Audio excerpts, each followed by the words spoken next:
Dona alpha gym kan no me ka he enkol ate practice toran lang siam well me ka thutlem kan han zo tange tunge khai tum do kha lo in kheta tui pui rin kheta tui pui amani lo in khel to tro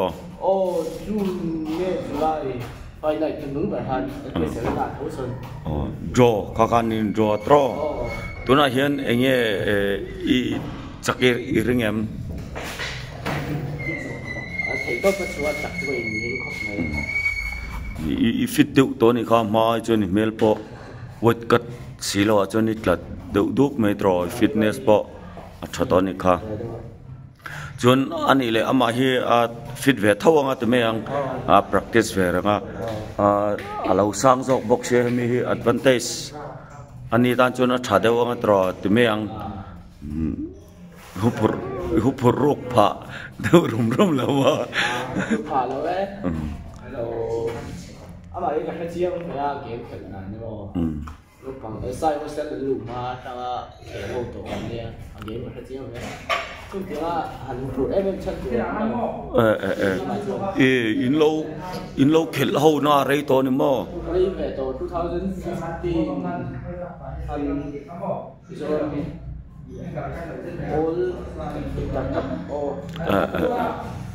center chỗ sai lùm mà thế trong này lồng phía sai hostel này ông về chuyển chuyển mẹ nông bạc ai ông lâu sai hostel là 2016 17 hắn nhảy hostel là được tao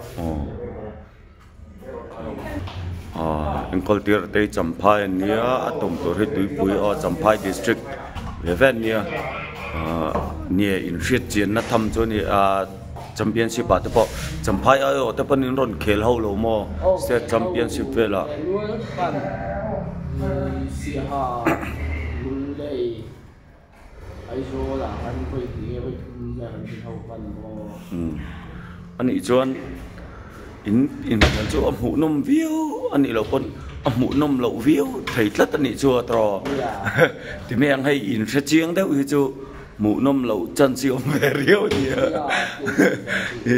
in sẽ chiang lên tổ kia chứ lẽ là mà anh nghe anh mũ nôm lẩu thấy về tất cả mũ nôm lẩu mũ nôm viếu bốc thấy bốc sự tiếng về cho thì khi nào anh practice live về kem cái nó thì làm rồi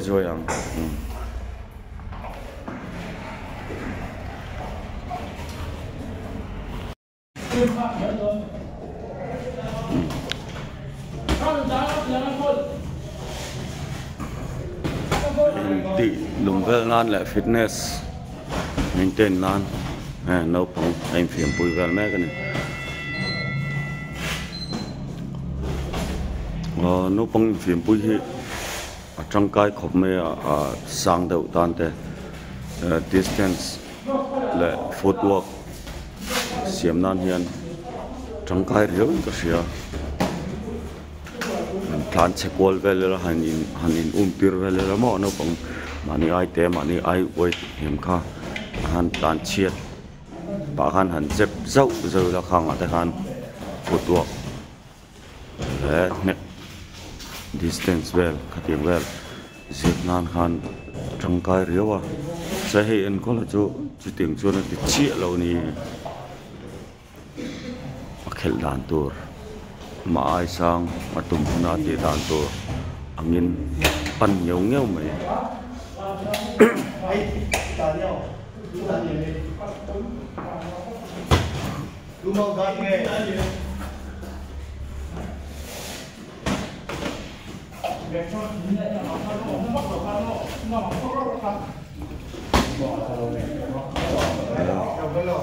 nó bằng phim bụi bọ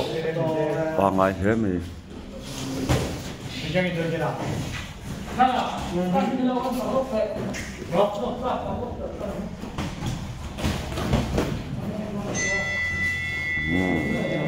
rau top ta con anh im hình lệ ven ven không lâu sự về lá trò nó sống đông nhẹ nhàng nha bỏ Is na rito unboxing here? Cùng mê nghe championship đây khel to em state tami nghe medal te lai nghe là silver le bronze bốn thế mấy thật ra chưa thấy rõ anh alpha gym mà ngar ngar hiền mi practice train thật ra chưa là hay em có là tên hoa à cái nào bốn đây mình khel sầu đó nữa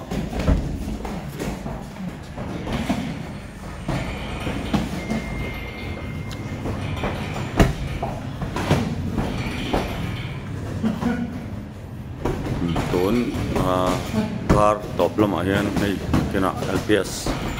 profile ta mu nom dan rong khel lo na mu nom thei ang berak khel an wang hei fitness te thei top in practice wel me ka ni zoram mi pui te en nom lui nge tumin practice tang ni he kaltira Tawin ya turin tu sakna tan mal ni ya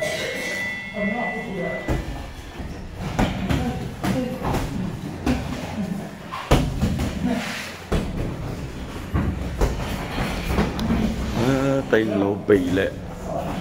hay nằm to này hay cái chiên cất mấy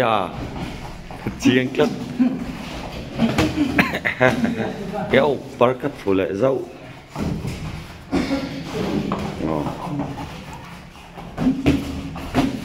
không tìm bắt đầu cất mày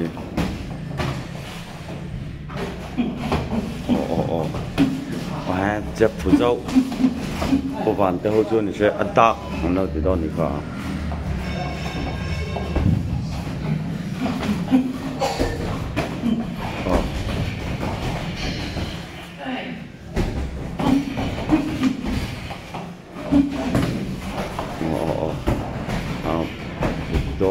đó này cái là con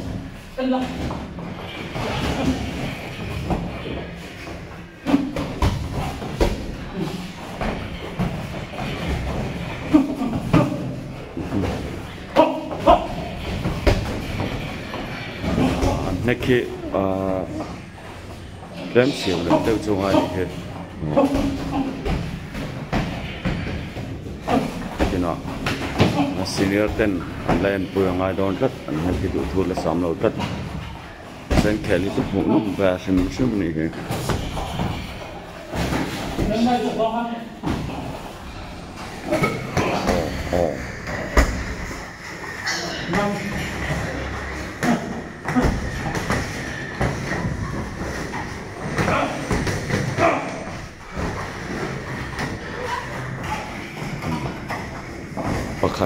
pakhat jok hi sei lo meng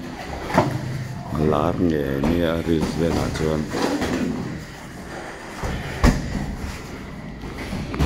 an tak lai ve lar tak ni pakhat jok jo ri sa sei ring ngam lo tat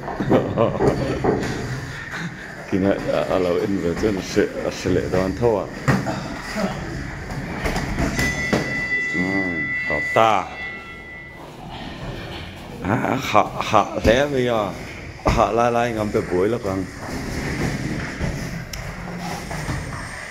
chào em chào lô mò khôi cái ấy nông khá chào mà đi trong tay rồng câu vòng à y diễn na đây tới alpha gym mà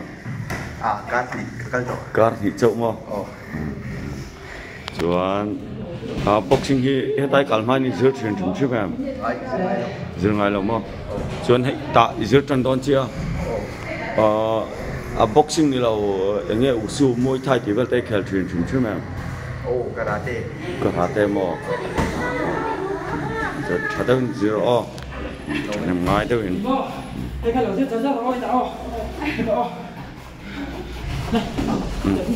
mình thấy hi giữa thar anh nhá sparring day in sehian titir pechina kem chun an lakhor deuh laka mase sparring day ani wangin an titir ve no ri phatani ram chuanin an kut chuak vel ta chu an la khor ani dan tur lan ni lo deuh hlek ani hi intermediate ang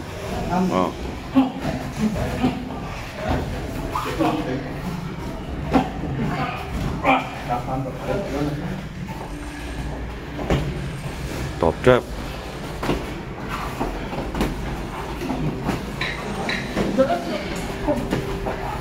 last 10 seconds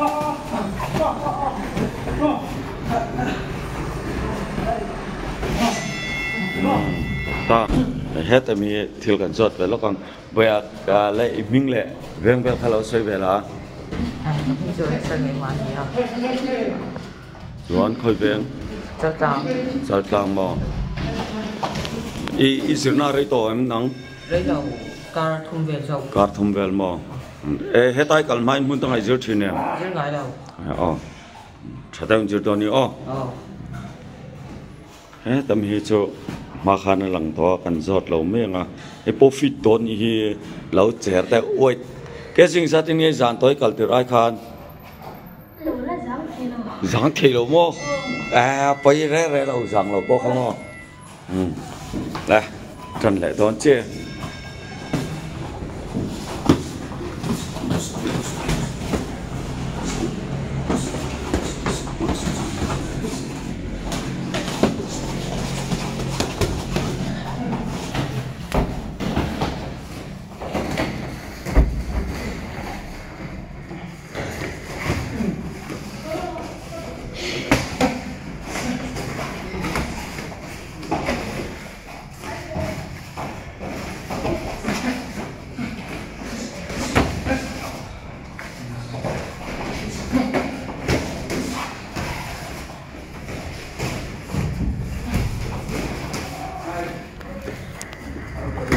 Alpha Gym po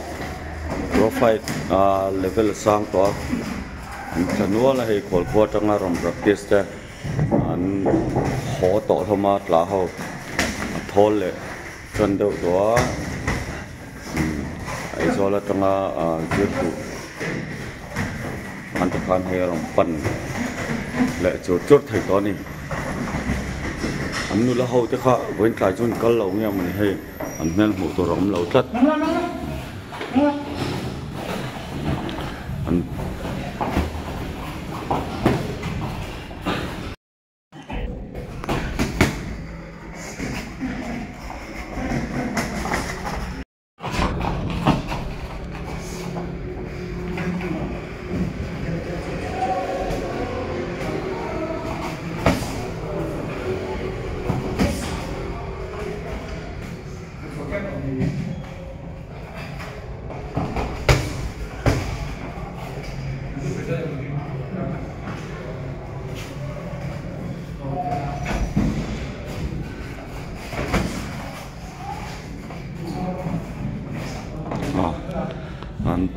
tok don nai menga thir tu te like le subscribe ka no le tom mai le subscribe chon don ni like subscribe ka chuan video te milo en subscribe milo en subscribe tu te chunga lom thu soi mol mol pokani Bye bye.